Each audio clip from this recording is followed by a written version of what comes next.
Good evening, everybody. On behalf of Ramsay Healthcare and Pain Specialists Australia, I'd like to formally welcome you tonight to a community information evening on back pain. My name is Lindy and I'm a representative of Ramsay Healthcare. I'm here with my colleague, Sharon. Give us a wave, Sharon. We both work for Victorian Ramsay Healthcare sites. 80% of people at some stage in their life develop back pain. And from a webinar that we run in conjunction with Pain Specialists Australia last year, the community wanted to hear more about back pain. So we are bringing it to you this year again via webinar, even though there's no COVID. We're going to do a 4-part series, and the first one tonight will be on back pain. So thank you for joining us. A little bit about Ramsay Healthcare. We are the largest private healthcare organisation in Australia. We're now a global company, in fact, with over 11 countries. Here in Victoria, however, we have 13 surgical hospitals, 1 day surgery unit, 1 mental health facility, and 2 rehab facilities. We're very lucky to have Pain Specialists Australia working across several of our sites, including the Avenue Hospital in Windsor Prahran and Warringal Private Hospital in Heidelberg. Tonight we've got Dr. Nick Christalis and Dr. Clara Wong, pain specialists, who will be presenting and answering all your questions on things chronic pain and back pain. Just a little bit of housekeeping before we get into it. So we're lucky enough that Clara will be here answering your questions live. So down the bottom of your screens, you'll have a Q&A button. Please feel free to type in any questions that you may have, and Clara will endeavour to answer them. She'll also, if she thinks it's Nick can answer it in verbally, she'll also let you know. If we don't get to any of the questions tonight, we will hopefully be able to type them up and provide a follow-up email in the next coming days.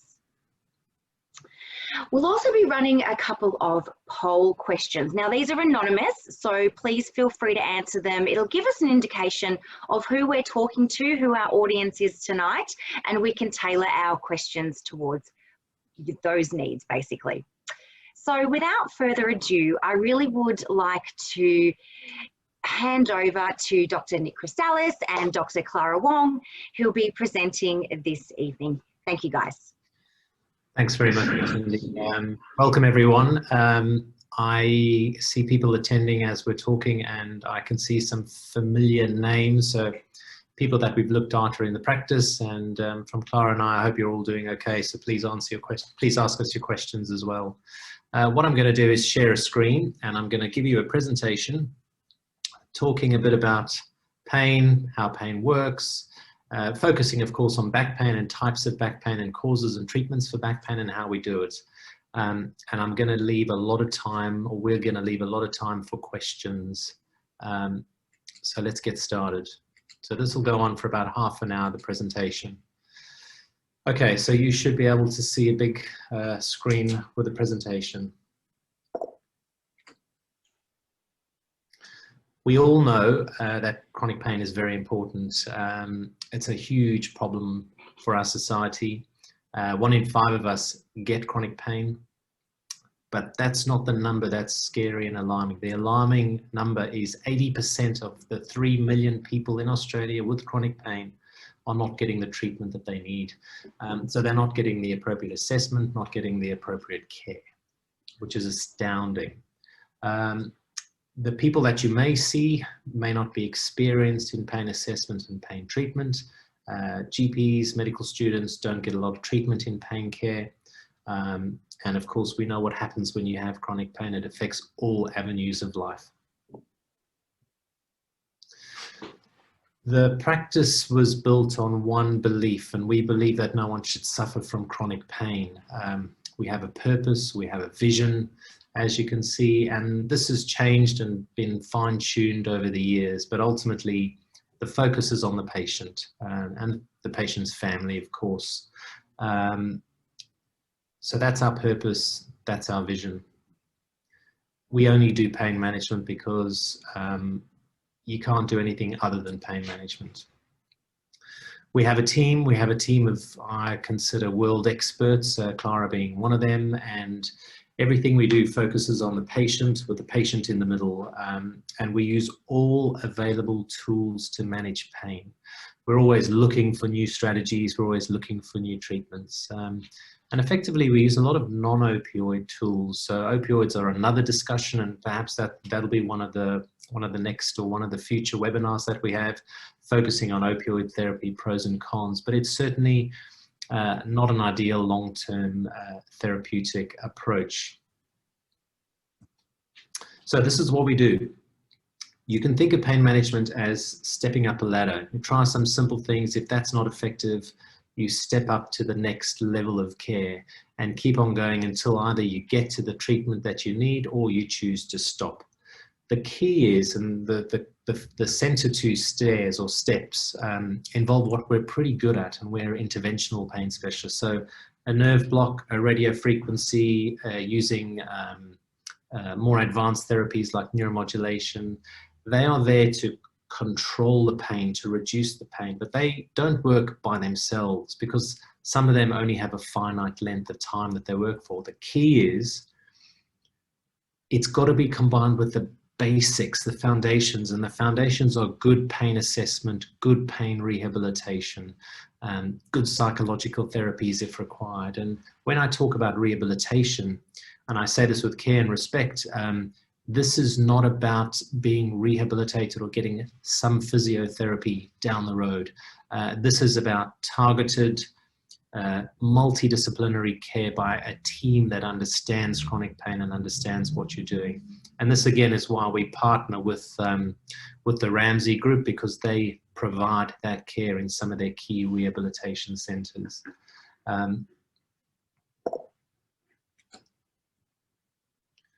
The first step is very important. That's the lifestyle changes. That's part of the first consultation, is showing you what needs to be done and reminding you about getting your body moving. And there are a number of key steps that we do as part of that first initial let's make some change approach. So one of the things we talk about is you've got to have an overall approach. And tonight we'll focus on just two of our many steps that we do or consider. One is understanding your pain, and two is controlling your pain. And we'll talk about controlling back pain per se. So let's talk about understanding pain. This is a complicated diagram, but this is what a nerve looks like in your skin. So that's a free nerve ending. And you can see there's letters, numbers, receptors, proteins, chemicals, ligands, cations, ions, a whole bunch of chemicals that mix together. They travel up nerves to the spinal cord and then make their way up to the brain. So the nervous system is a very complex structure. The more we learn about it, the more complex it becomes. So pain is not easy. We all know that, because it's sometimes hard to get our heads around. So what we're talking about when the nerve fires, when the nerve sends a pain signal, is nociception. That's a physiological process. It doesn't matter if you're a human or an animal.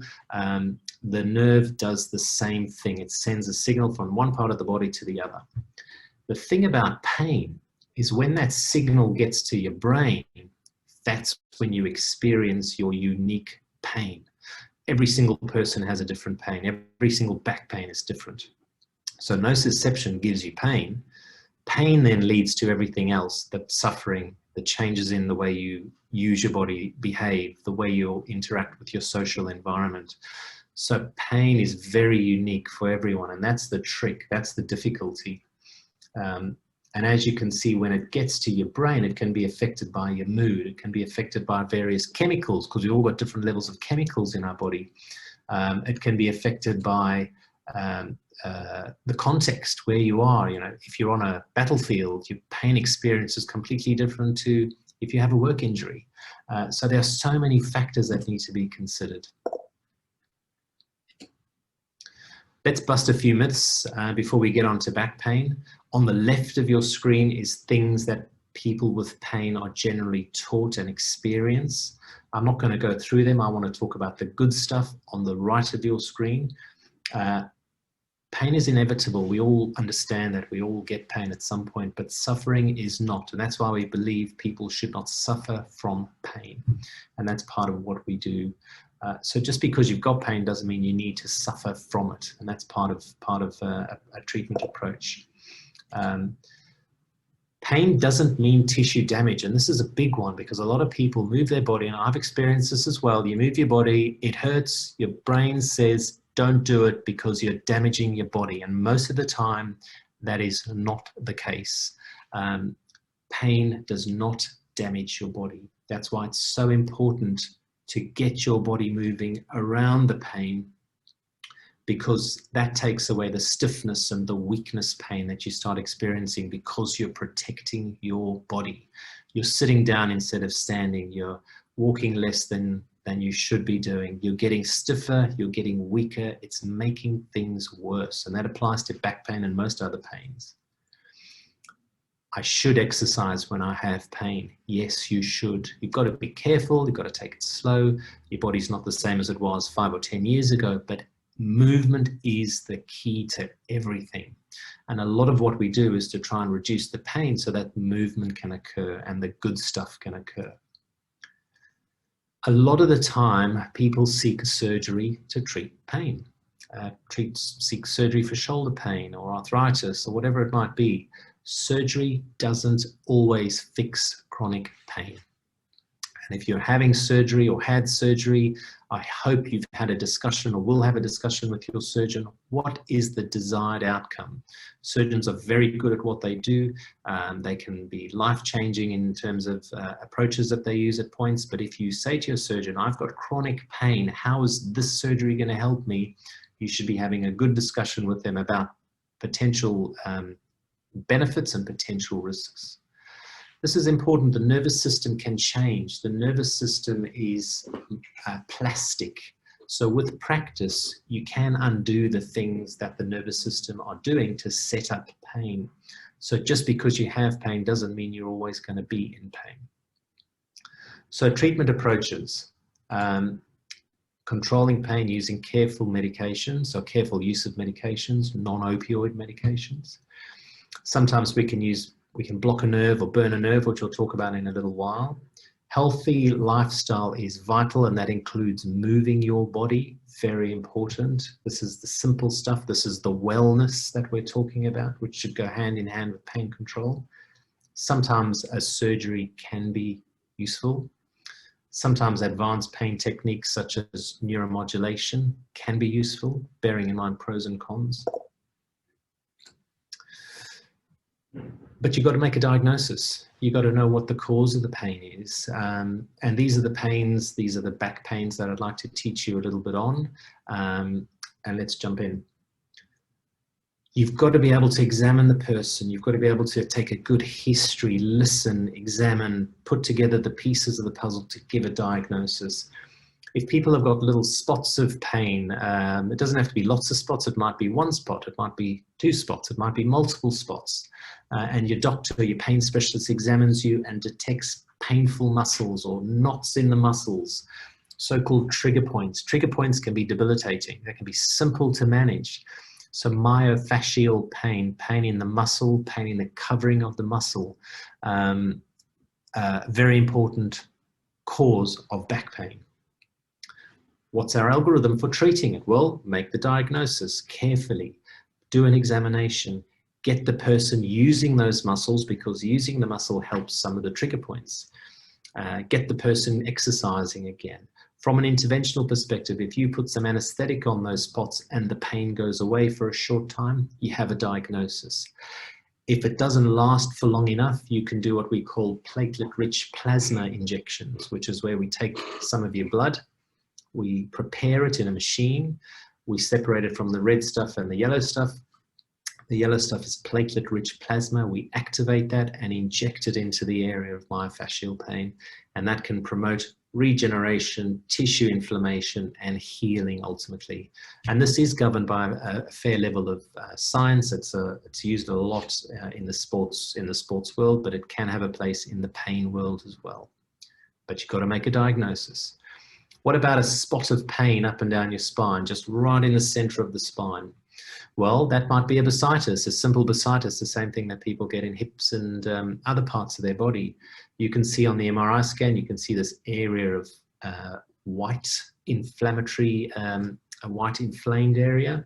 Sometimes that responds to some having an answer, giving a diagnosis. This is nothing serious. This is what it could be.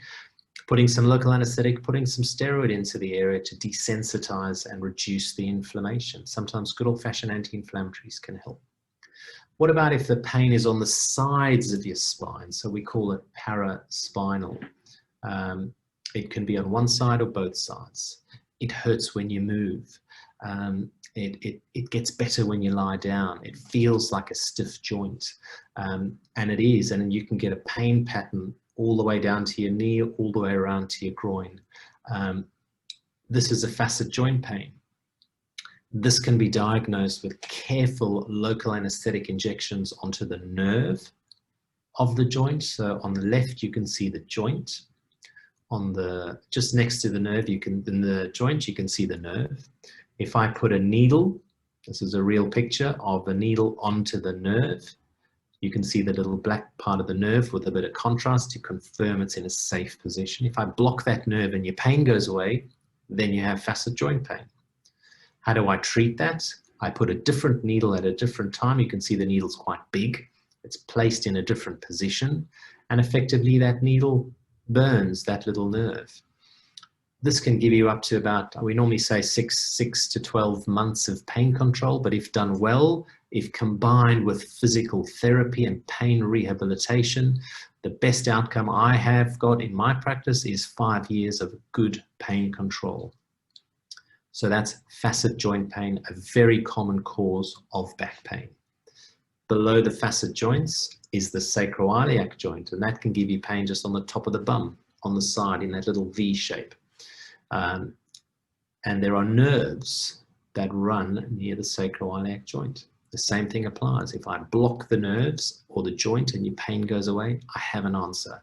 We can manage that with a similar treatment, a radiofrequency treatment, get you fitter, get you stronger, and get that positive pain cycle happening again. What about pain on the pelvic bone? What about pain down the side of the bum? Sometimes that can go down the leg as well. That comes from a nerve called the cluniel nerve. And you can see the nerve sits on the iliac bone of the pelvis. And that's people don't know about this nerve because it's an uncommon cause of backache, but it can be assessed, diagnosed, and treated. And the same thing applies. Make a diagnosis, get the person exercising, treat any nerve pain that might be involved, do a nerve block, do a radiofrequency of that nerve, so lightly zap that nerve with a bit of heat. That can desensitize the nerve to allow pain rehabilitation. What about a deep ball of pain in the center of the spine? It's in the lower back. It doesn't go away if you lie down. It can occur in young people. This is what we call discogenic pain, the pain from an inflamed disc. You can see the disc, the vertebra, the disc, the vertebra, and you can see this area of white inflammation around the disc. This is inflammation around the disc. This is a discogenic pain. It requires a different treatment to the other pains, a different kind of treatment algorithm. Sometimes we can put a needle into that disc and put some PRP into the disc to promote inflammation and healing. We can't pump that tire up again because it's a soft cartilaginous substance, but you can still get strong around it. Now, some surgeons, if that disc is pinching a nerve, which we'll come to, that may require surgical intervention. So this is called radicular pain. So if that disc bulges in on the side, it can pinch a nerve, and that can cause pain down the leg. You might use a steroid injection. You might pulse the nerve. You may require a surgical intervention. Specific diagnosis requires a specific treatment.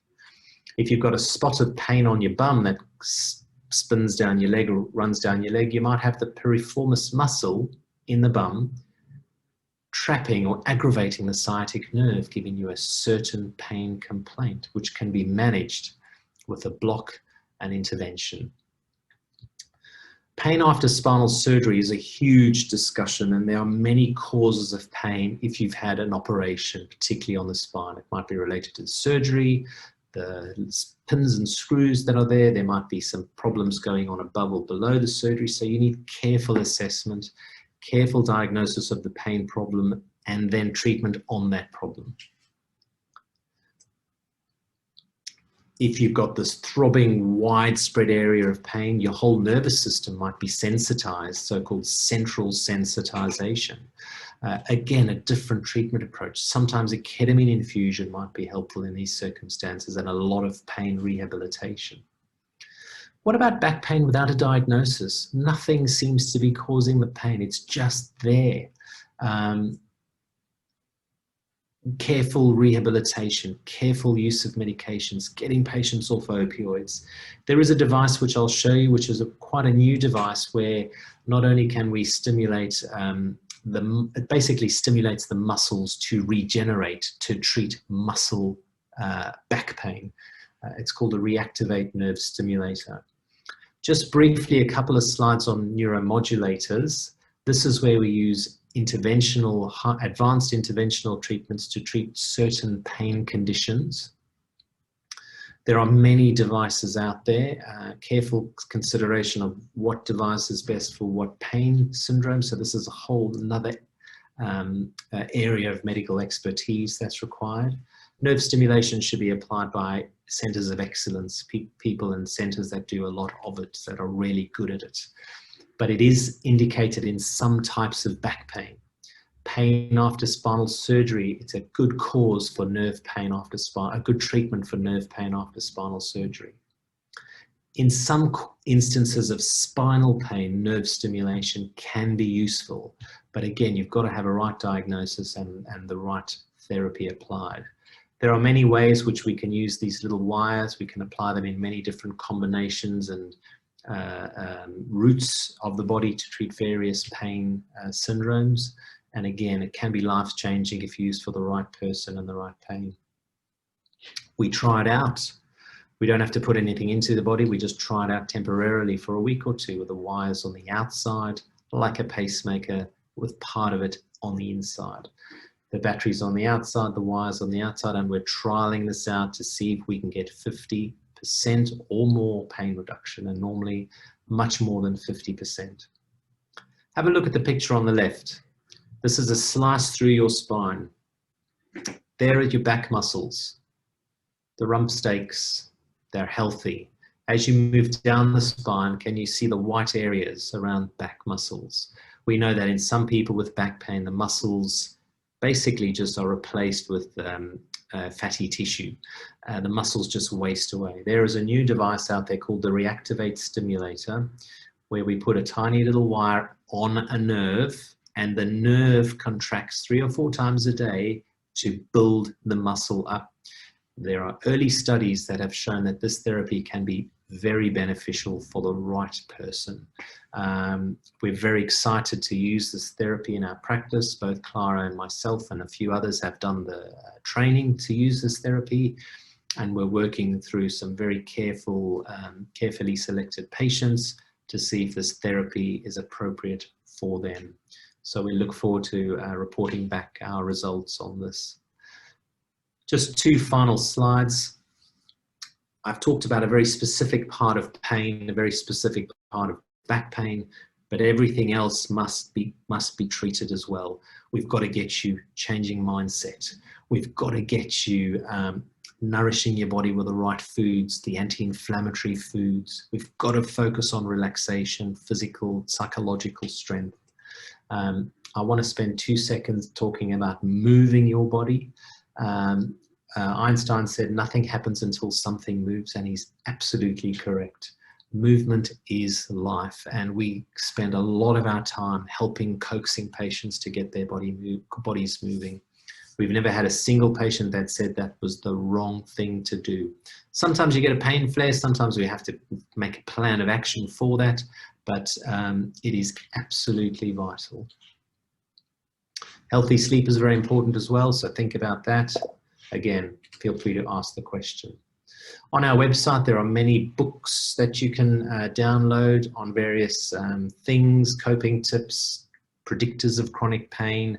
Obviously, we welcome questions and feedback, because ultimately, if we're going to focus on the patient, we have to listen, we have to learn, and we have to adjust treatment and fine-tune treatment always. I like to say that we try our best, and we never aim to give up on anyone. We certainly do our best. Our best is usually enough, but it does take hard work from both parties.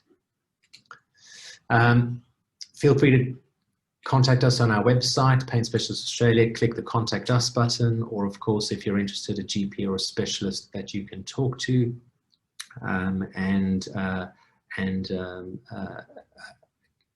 and ask us some questions, really. They would be your first port of call, and if we require some help, if you require some help, we just need a referral from a GP or a specialist. So that's pretty much where I want to end it.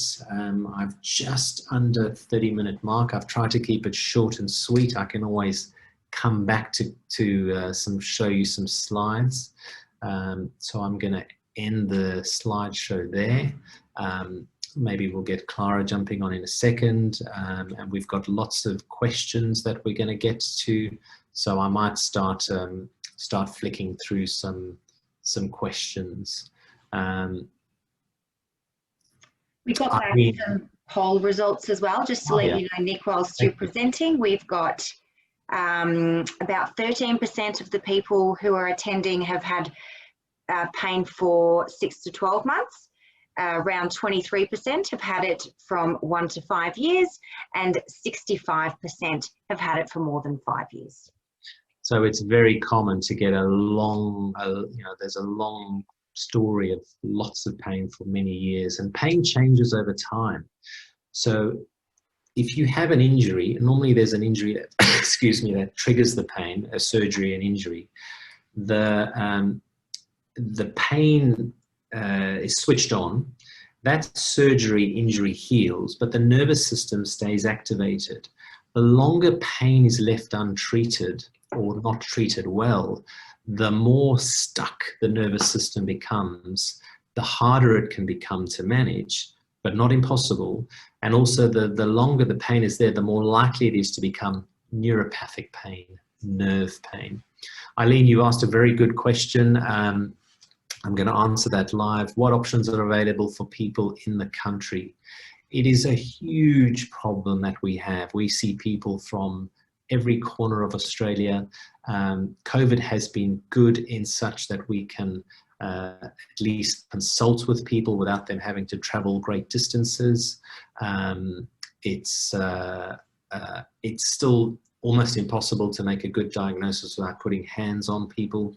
We would love to fly everywhere and have clinics all over the country. Perhaps Lindy can take this to Ramsey, and we can set up some flying mobile pain clinics. The key really is to make a diagnosis as best you can, and to carefully work with the GP, because you've got to ultimately have a good family doctor that we can work with, tweak your medications, fine-tune things to the best of our abilities, and then if needed, unfortunately, sometimes you've got to come down for a nerve block or a treatment.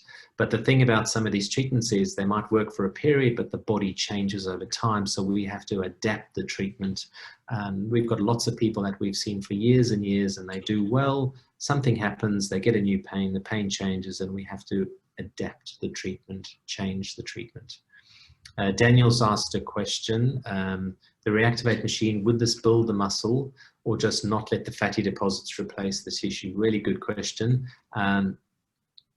Effectively, studies have shown that this rehabilitates the muscle. This builds the muscle back up again. So they've only done a couple of big studies for a few years that have shown this therapy works.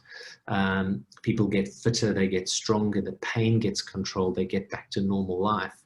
The next studies they're doing are actually exactly what you asked. They are doing MRI scans of the muscles over time to actually see if those fatty tissue deposits go away. Everyone thinks they do, but this is something we're waiting to confirm. So this is about rehabilitation, because it's really difficult to take those deep, they're called the multifidus muscles. It's really difficult to exercise your multifidus muscles.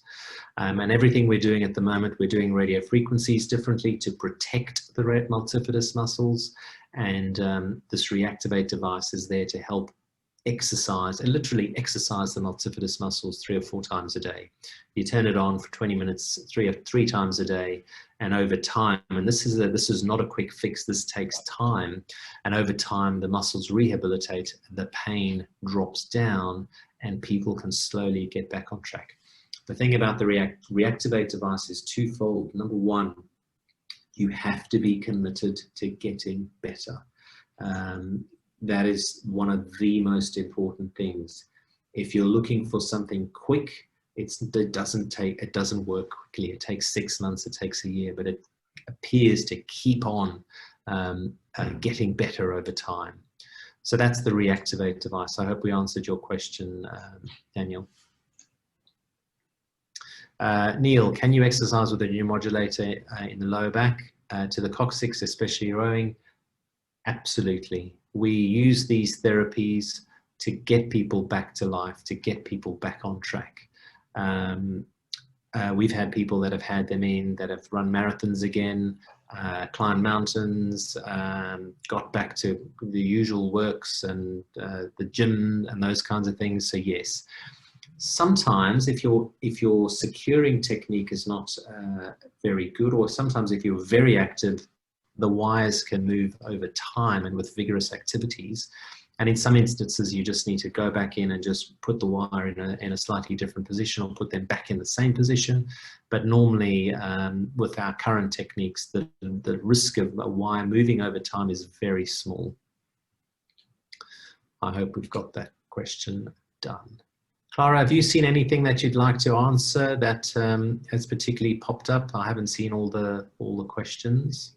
From Lisa Cosis, oh, yes. With radiofrequency treatment, how long will it take to feel the benefit of the treatment? And is it sore for more than 2 weeks? Usually, from our experience, radiofrequency can cause soreness for 1 to 2 weeks on average. Some people shorter, some people longer, but it can take up to 6 to 8 weeks for the full benefits of radiofrequency to come into effect. Correct. That's very good. And if there's no rehabilitation plan, then it's going to be really hard. So the key is we treat one pain, we reassess the situation in a couple of months, see where the pain, how the pain has been treated, or what other pain is there. It's quite common. I saw a lady today. She had a surgery done by a surgeon for severe arm pain for a pinched nerve, and she's done really well with that. She's got no pain in that arm. She got pain in the other arm today.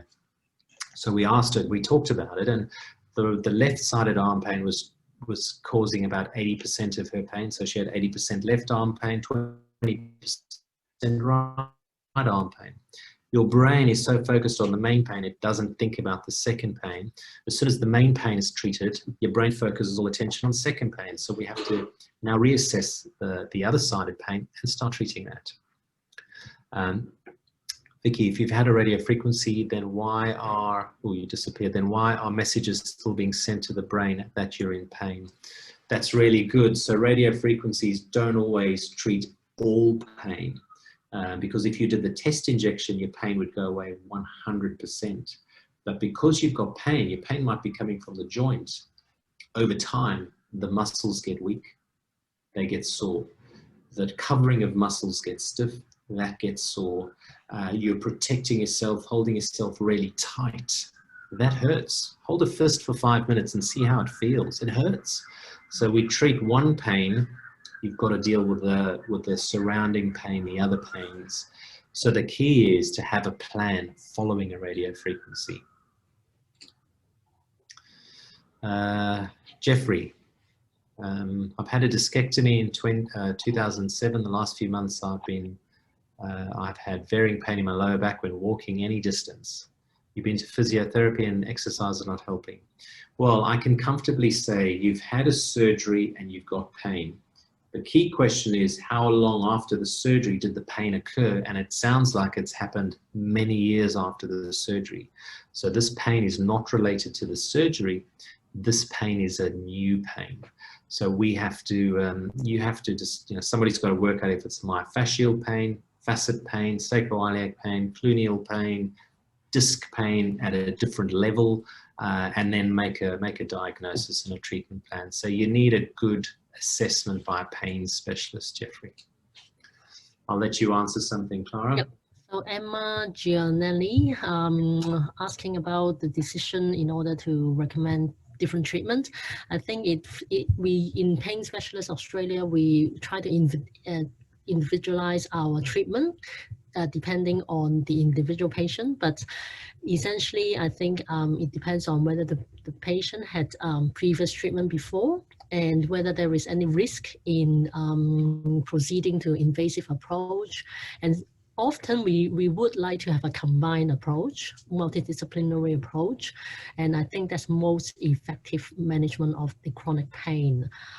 We would like to involve our team, including the physio, psychologist. We also have a psychiatrist in our practice as well. So I think it is very important to have a combined multidisciplinary neuro approach for treatment of chronic pain. Great. And, speaking of multidisciplinary approaches, just a little bit on the polls here. Only 64% of you in the room have had your GP discuss pain specialists with you.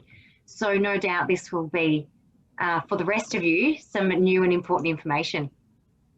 We do a lot of GP sessions. Obviously, we work with Ramsay to try and raise awareness, and this is one of the things we're doing tonight, of course.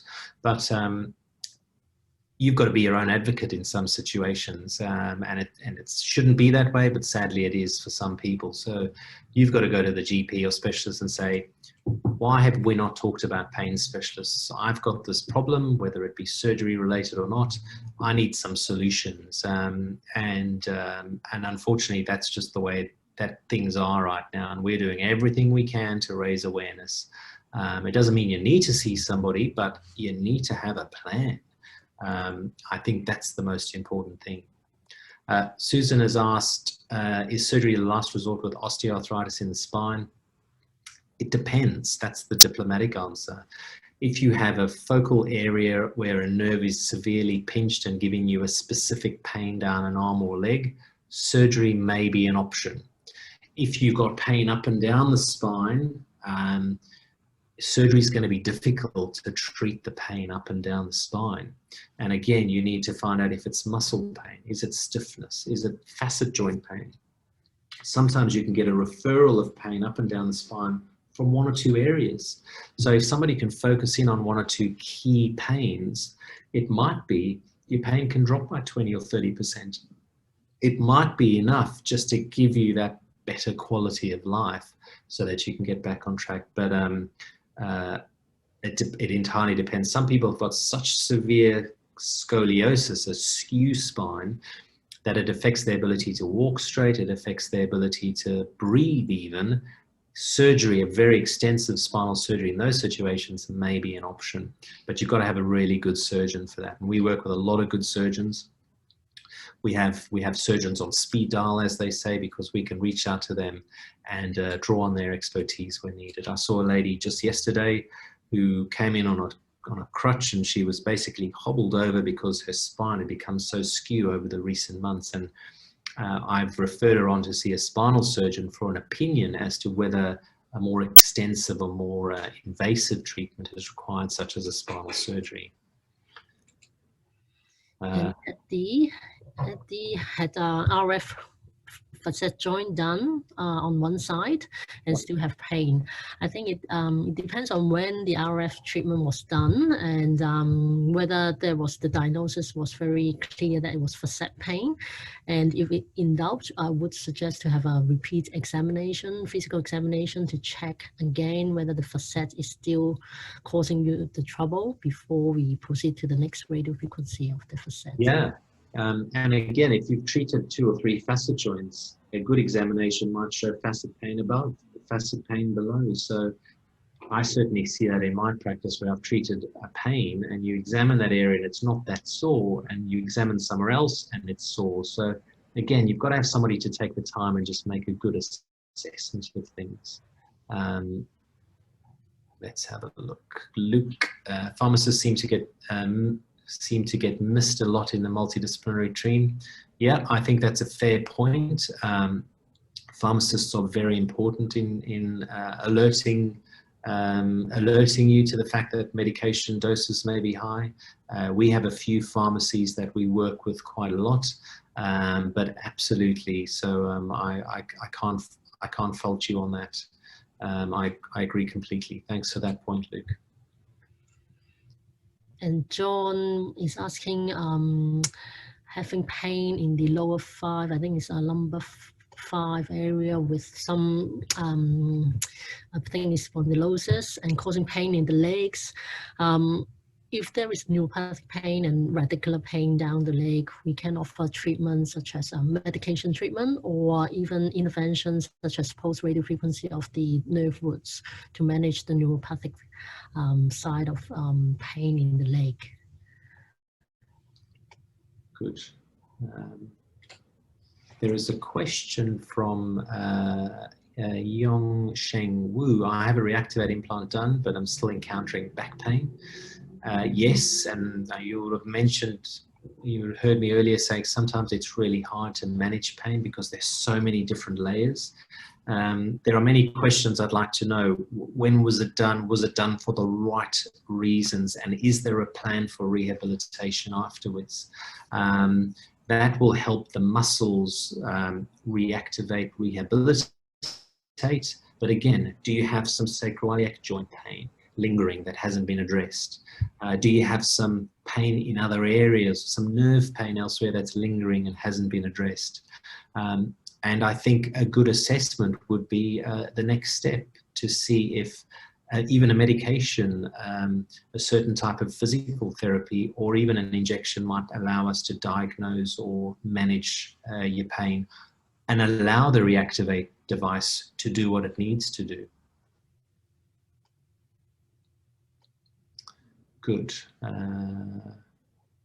Very low, so Neil says he's got very low testosterone, and my physician has told me I need to build muscle mass to help with pain. How to manage this? As I said in one of my slides, or one of our slides, movement is life, and movement creates muscle strength. If your muscles are stronger, your spine is a bit straighter, and there's lots of space for the nerves. So muscle strength is a vital aspect. I'm not sure how muscle strength can affect testosterone. Do you have an opinion on that, Clara? I don't know about that. I think if you're on long-term opioid, then that can cause issues with testosterone. Very important. And I suppose lack of activity drops down hormones. We do know that. So perhaps just overall lack of activity. And we as a nation are doing too much on the sofas, are doing too much in front of the telly. So we need to get out there and get our bodies moving. Anonymous has asked about how you treat fear avoidance. Actively avoiding something. Fantastic question. We've talked about blocks and fancy things, but there's a lot of unfancy things that need to be done. So fear avoidance is a psychological process where you avoid doing something because you fear it's going to hurt. And almost everyone with some form of pain has fear avoidance. I'm not going to climb up those stairs because it hurts too much. The way we get around it is for number one of us to sit across from you and say, it is okay to move your body. It is important to move your body. You have to get that joint moving again so that we can deal with the stiffness, weakness, and almost get rid of that rusty hinge on the door. You can only get rid of that rusty hinge on the door by using it, by moving it.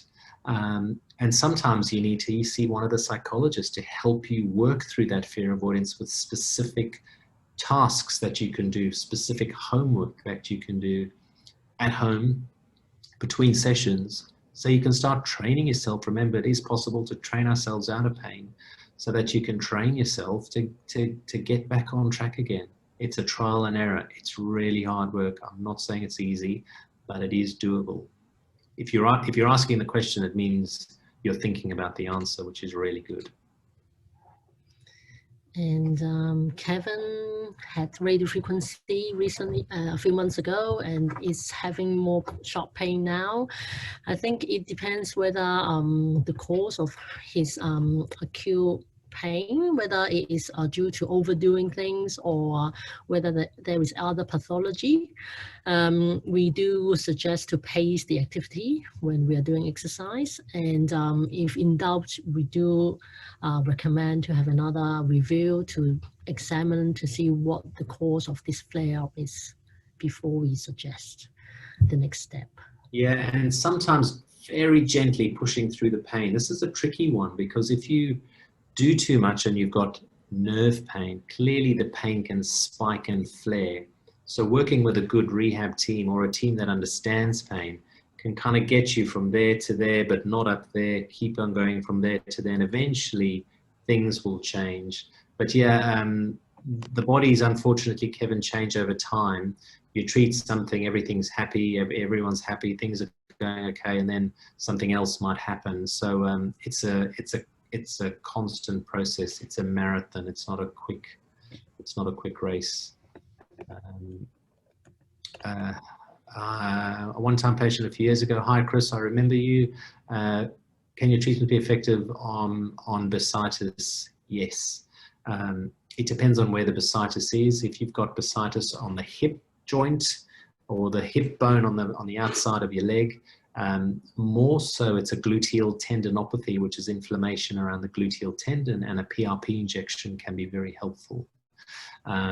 It depends on where the bursitis is. I think you asked about knee pain.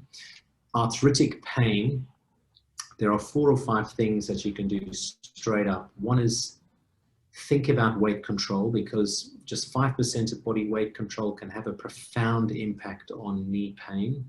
It's really hard to do because you're stiff and it hurts, but it is an important factor.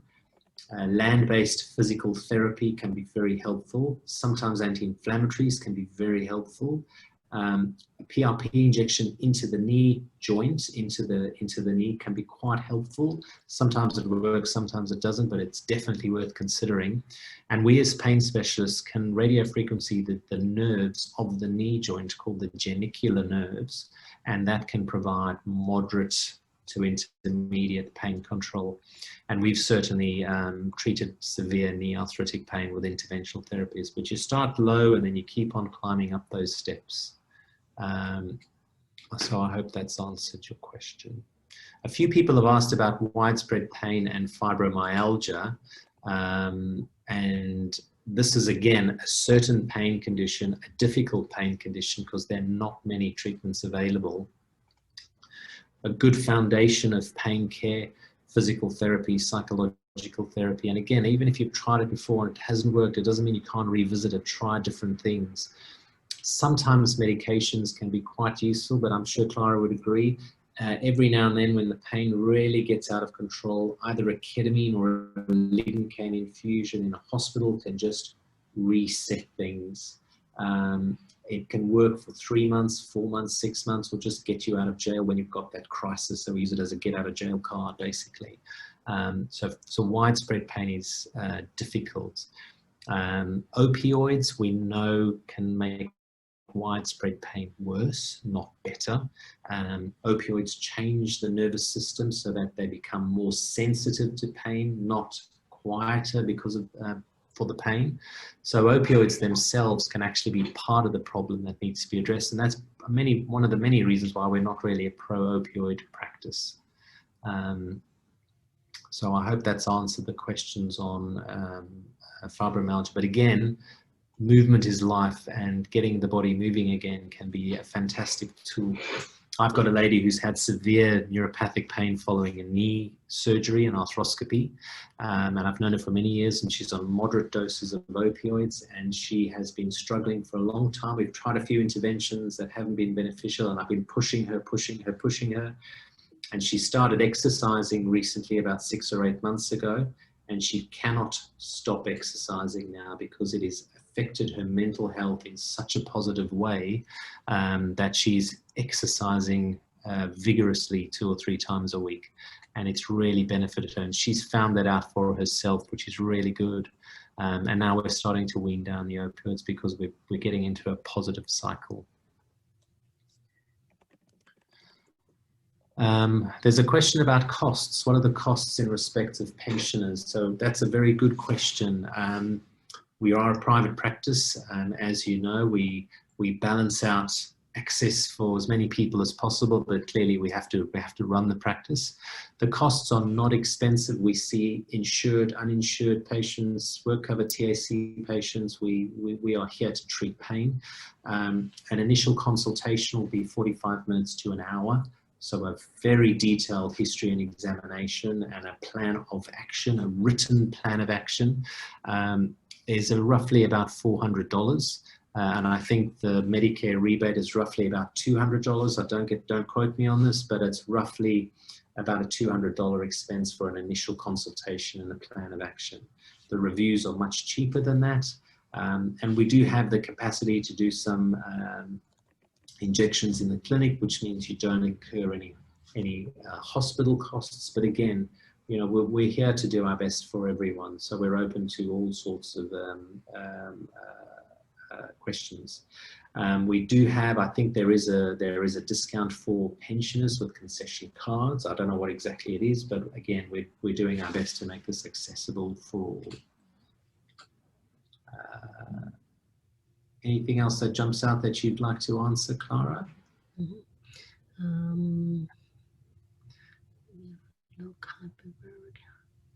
And someone asked about medicinal cannabis. Right.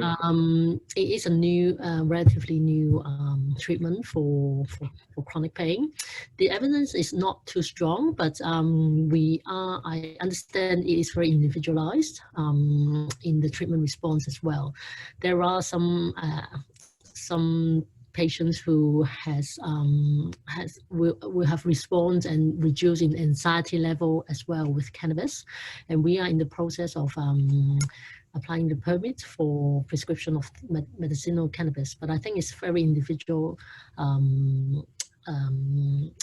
assessment. After the individual assessment, before we consider the cannabis. Yeah. I would say that if our patients, if they're keen to trial cannabis, we'd make an assessment and absolutely consider it if it's an appropriate treatment. So we prescribe it ourselves. We're very careful about it. And I have to say, I'd rather somebody that knows what they're doing prescribe it than I had a patient that got some posted to her from overseas. She spoke to a doctor in another state for 5 minutes, and they posted her out a script. It was a little tube of some orange stuff with no label or anything, and you have no idea what it is or if it's a real product or not. So we worked with some pharmacies, and we've sourced a certain group of cannabinoid products that we use. We've got no financial ties with the pharmacy or anything, and they dispense it, but it appears to be very reputable, and there's either CBD, THC, CBD mix, or THC alone.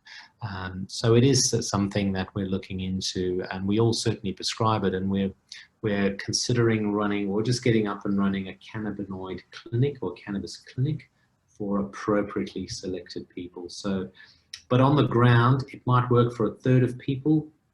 It might give a third of people side effects, and a third of people it will not help. So it's likely not to help more than it will help, but nevertheless, it's an option. And as we said before, we'd have very few options, so we're considering everything. There's one from Daryl Bruin about latest treatments for brachial plexus injury for 20-year-old injury. Yep, absolutely. I have treated some of these pains over the years. The thing about a brachial plexus injury is if you're going to use advanced therapies such as nerve stimulation, you need part of the nervous system to be working. So I've got a lady who had two nerves pulled out of her neck because of a car accident.